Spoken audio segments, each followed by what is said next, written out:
Hello and welcome back to PC Retro Programmer.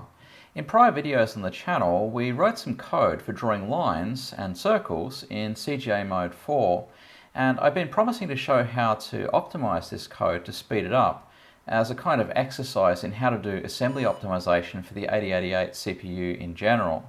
Now, of course, some of the optimizations I'm going to show also apply for the 8086 CPU, but it is worth remembering that that has a 16-bit data bus, unlike the 8-bit data bus of the 8088, and so some of the rules are actually slightly different there. And I'll talk about at least one important case of that a little bit later. I prefer to optimize, given a choice, for the 8088 CPU because that's the slower of the two and we can potentially have the biggest impact there. But if you were optimizing specifically for the 8086, then you may have to adjust your strategy slightly. Now, the way this is going to work is in this video, I'm going to go through a list of assembly optimizations which I've managed to remember. And of course, I've forgotten some, but it's only possible to remember so many in a single sitting. And in later videos, I'm going to apply some of these to the line drawing code that we've shown on the channel. Now, I've actually already gone ahead and done this myself, and the improvements are actually quite substantial, so I think there is something to learn here. Now, the best way to get started is to just get stuck in, and in fact, the first item on my list is probably the most important overall. It's something I didn't learn till late in my programming career. As a young teenage programmer, I thought that the best way, and perhaps the only way, to speed up algorithms was to shave cycles off here and there and to write the tightest inner loops. But as my programming became more mature, I began to recognize that the algorithm that we use can often have more of an impact than the little savings that we make in cycles here and there. So the way this works is that you have some task that you want to accomplish and it has to process n items of data. For example, you could be dealing with an array with n entries in it, or maybe you have to process n pixels on the screen, or maybe you're dealing with some data structure like a tree and it has n nodes in it. And you can write down some expression for the approximate number of steps that it's going to take to accomplish this task based on that input size n. For example, you might have one algorithm that takes approximately n squared steps, a second algorithm that takes approximately n times log n steps, and a third algorithm that takes approximately n steps. Now, what I'm leaving out here when I say approximately is the cost of each of the steps. For example, it could be the number of cycles per step. And that could actually vary between the algorithms. A more complex algorithm might take a lot of cycles per step, but just have fewer steps overall. So let's put some flesh on the bones and construct a more or less real-world example. One algorithm might just have a single for loop that iterates over all of the items in an array.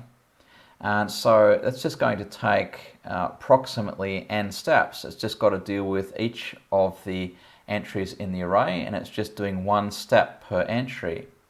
Another algorithm might have a nested for loop. The outer for loop might iterate from 1 to n, and the inner for loop might iterate from 1 to n, and so overall you're going to have n squared steps approximately. And of course, the constant that we're leaving out is the number of cycles that it takes to deal with the body of that inner for loop. So I won't go into an n log n example. That's probably not going to be very relevant for our platform anyway.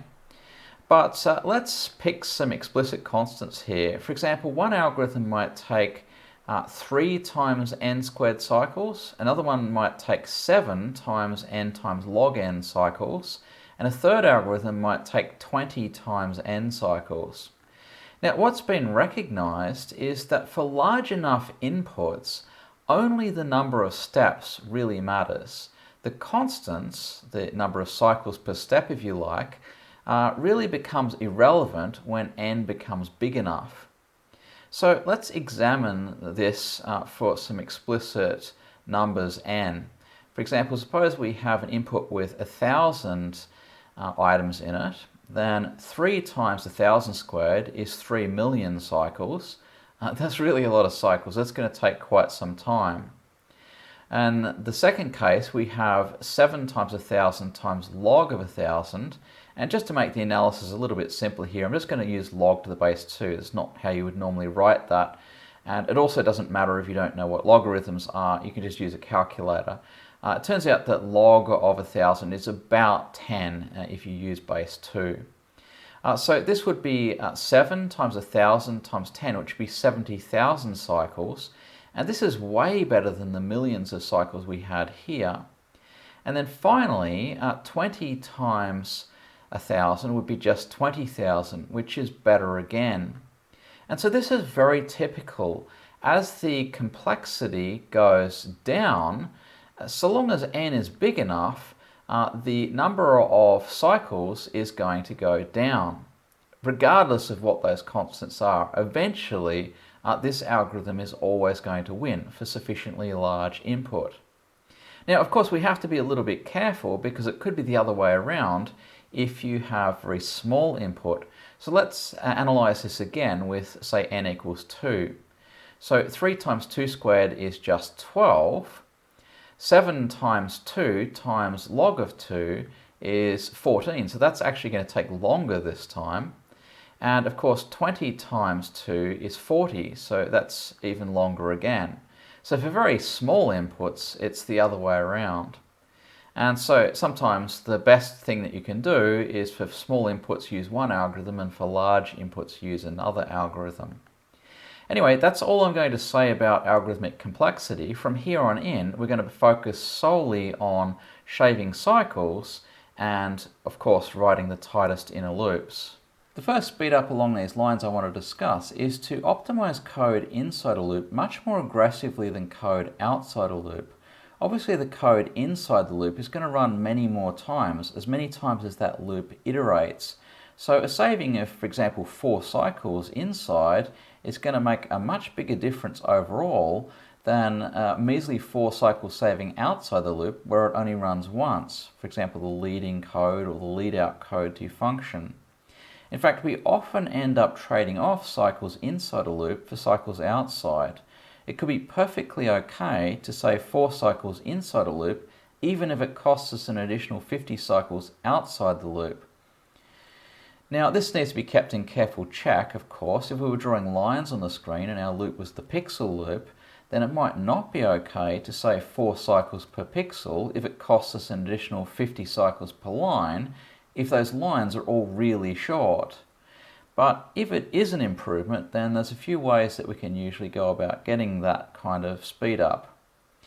The first is to pull any code that's inside the loop outside if possible. For example, if we were computing some constant inside a loop that doesn't actually change from iteration to iteration, that's wasteful. Pull that code outside and compute it once and for all outside the loop and save all of that time.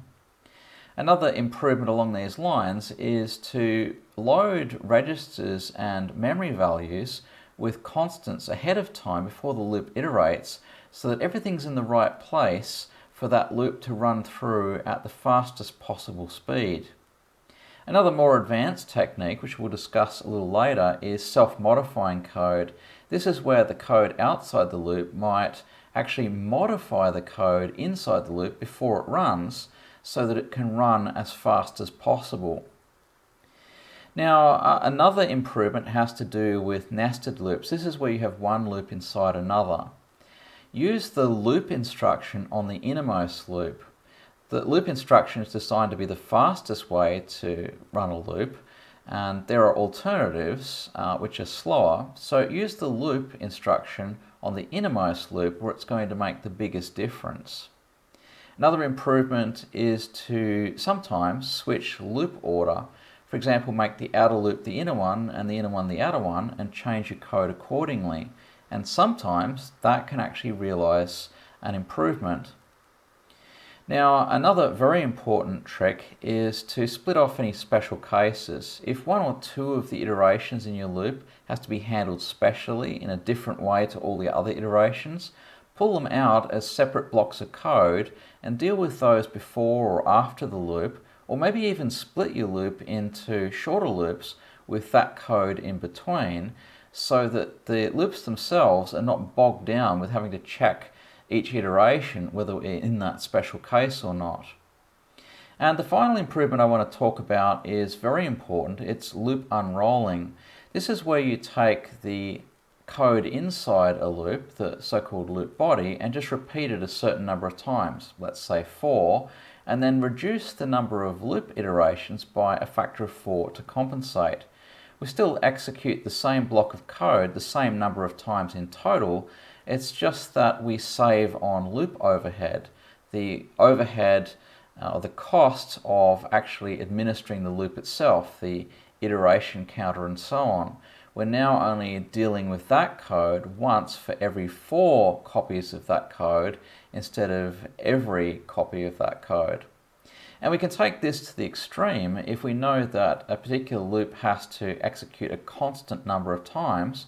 For example, supposing we're dealing with every pixel on a scan line, then just get rid of the loop entirely and just literally copy and paste the code over that many times in your source code.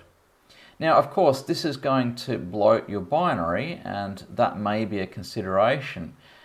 In the demo scene, loop unrolling is a very important technique, but it's called speed code there, and you might think, well, that's not a good idea in a demo because often the executable size is very important.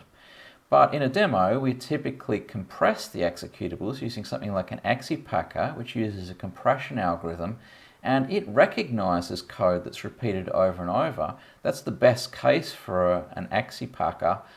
It would just compress that down almost to the size of the original loop before you did the unrolling. The next thing on my list is bit twiddling tricks, and this is where you make use of the fact that the machine is a binary computer, so it offers various binary arithmetic operations which it can do very fast, and also certain logic operations which it can perform bitwise, again very quickly. The main logic instructions are AND, OR, and XOR, and these can be given interpretations. So the AND instruction can be used for masking off bits. If you have a byte or a word and you want only certain bits to be retained and all of the other bits to be set to 0, then what you do is you AND that value with another value that has 1s in all of the positions of the bits that you want to keep, and it will just set all of the other bits to 0. Likewise, the OR instruction can be used for setting bits in a byte or a word to 1.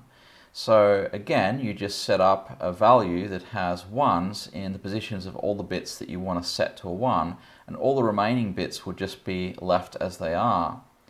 XOR can be used for flipping bits, so changing them from 0 to 1 or 1 to 0. So again, you just put 1s in positions of the bits that you want to flip. Now, we've already met shift left and shift right before. These are very useful. We can multiply by 2 using a shift left by 1 bit, and we can divide by 2 using a shift right, at least for an unsigned value. If you want to divide a signed value by 2, you have to use SAR, the arithmetic shift right. Now, rotate left and rotate right are not so easy to give an interpretation to, but we have already used these in our line drawing code to great effect. And they're also the rotates through carries, which really ought to be thought of as shifts that just involve the carry. They just allow you to shift the carry bit in or shift a bit out into the carry flag. Now, I've left an article link in the description that covers a whole range of different bit twiddling tricks that combine these arithmetic and logic operations together to do a whole load of really cool things that would otherwise be quite slow. The next thing on the list is something that's actually already been done for the line drawing and circle drawing code on the channel. And that's just because it's almost habit for me by now, because it's probably the most important assembly optimization after picking the right algorithm. And that is to use registers wherever possible. Registers are much faster than memory accesses, so you'd really like all of your values, if possible, to be in registers rather than writing them out to variables in memory in either the data segment or perhaps even in your code segment, or into local variables in your function, which would be on the stack. Now there's 8 general purpose registers, although one of those we typically don't use, the stack pointer, because it's used for the stack. But that still leaves us with 7 that we can make use of. Of course we have to free up the BP register because it's normally used to access the arguments of your function. But once that's done, and you don't need to do it anymore, that register becomes free as well. So there's 7 registers to play with. Now the other thing to remember is the exchange instruction. When I first started doing assembly language programming, I was just moving values between registers, or worse still, if one of the registers that I wanted to use had something in it, I was preserving its value by pushing it onto the stack. Now this is bad for 2 reasons. The first is pushing the value onto the stack is slow because it's a memory access, and secondly, there's 2 operations. The first operation to preserve the value that was in that register, and second operation to move the value that I want from some other register into that one that I've just freed up. The exchange instruction does double duty. It does both of these things at the same time and extremely fast. It will copy the value that you want in that register into that register, and it will preserve the contents that were in there before by moving those back out to the other register. And so it can be a very powerful instruction that can save quite a lot of cycles. Now I've decided to split this video just because there's so many tricks to get through, but let me finish off this part by talking about the push and pop instructions. These can be used to preserve the contents of a register for later use. You'd push the value from the register out onto the stack, and later on when you need the value again, you pop it back off the stack back into a register. Now there are cases where you should use push and pop. For example, it's quite common to see a bunch of pushes of registers at the beginning of a function to preserve their value, and then corresponding pops of those registers back off the stack, in the reverse order of course, to restore their values to what they were originally. And this is especially common in cases where the function is going to be called from a higher level language like C, which actually expects certain registers to be preserved. But you might want to avoid using push and pop in loops, and the reason is that they're pretty expensive. Just the execution time alone for pushing a register onto the stack is 10 cycles, and the corresponding pop would be 8 cycles execution time alone. So the whole thing can be a very expensive round trip. Now, one possibility is that you have a spare register that you can save the value in temporarily instead, rather than using a push-pop pair, but this is rarely the case. However, think about whether you have a segment register which might be free. Often you're not using the ES register, for example, and it might be cheaper just to put the value in there temporarily and restore it from there rather than use push and pop.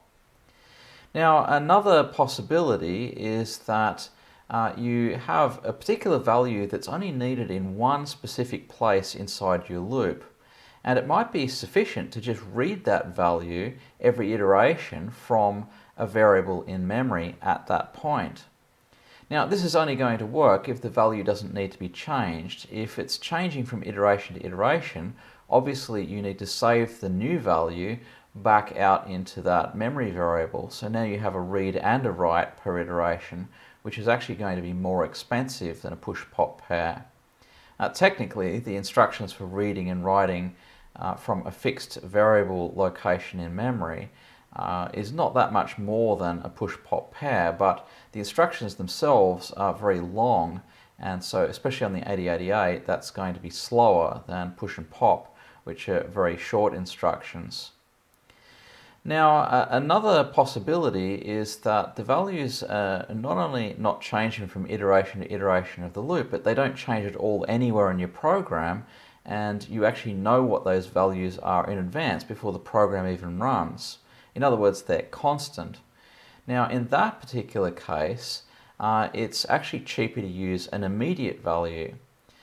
In other words, they just get read in with your program code by the CPU, and there it's only going to cost on an 8088 4 cycles per byte to read the values in, and that's by far the cheapest as opposed to using a push-pop or a variable location in memory. So those are some ideas that can help, But occasionally none of these will work, especially if the values are being altered from iteration to iteration. But maybe you can save time another way by looking into your register allocation. For example, it might be that you have one of the registers that's only used in the first half of your loop and another register that's only used in the second half of your loop, for example. In that case, you can combine the two together and use the same register for both tasks. And that will free up a register which may save you a push and a pop. At any rate, obviously the ideal program doesn't have pushes and pops inside loops, but unfortunately it's not always possible to avoid that.